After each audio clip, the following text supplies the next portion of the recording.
Kia ora koutou, my name's Amy, I'm from New Zealand.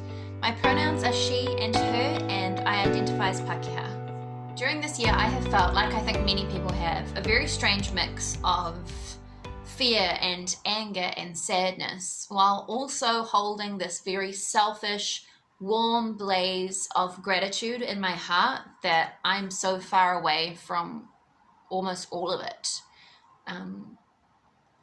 There hasn't been a bushfire in my neighborhood. There hasn't been thousands of deaths from a virus in my neighborhood. There hasn't been police brutality in my neighborhood.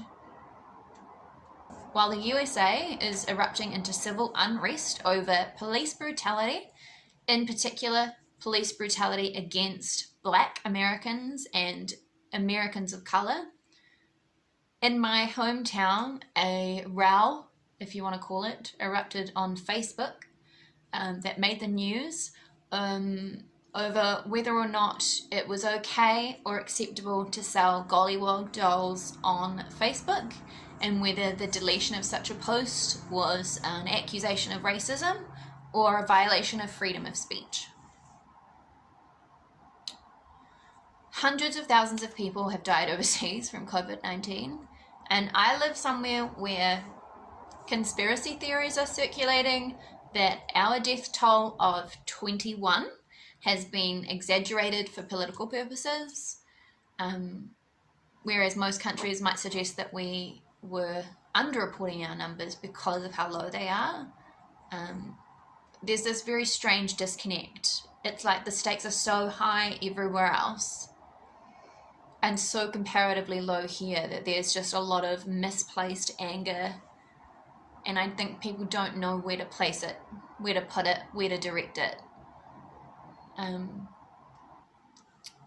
The videos I intend to make over the next few weeks are just in regards to the discussions I've seen online around current events and how people are processing them, and to just draw some comparisons around what's happening where I live compared to what's happening in other places in the world and at other times in history.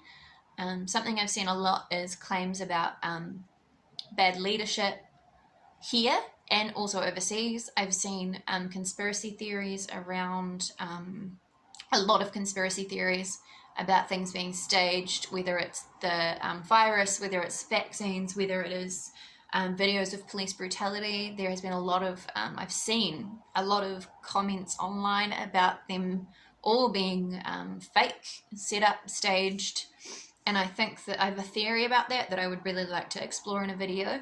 And I also really want to talk about freedom of speech. That's something that's come up a lot lately. I've seen that discussed a lot online, not just in relation to current events, but also generally on social media, and I think it's an interesting conversation so that we can talk about it and talk about whether or not freedoms of speech are being violated. This series will focus on social media and how information and misinformation are able to spread so quickly.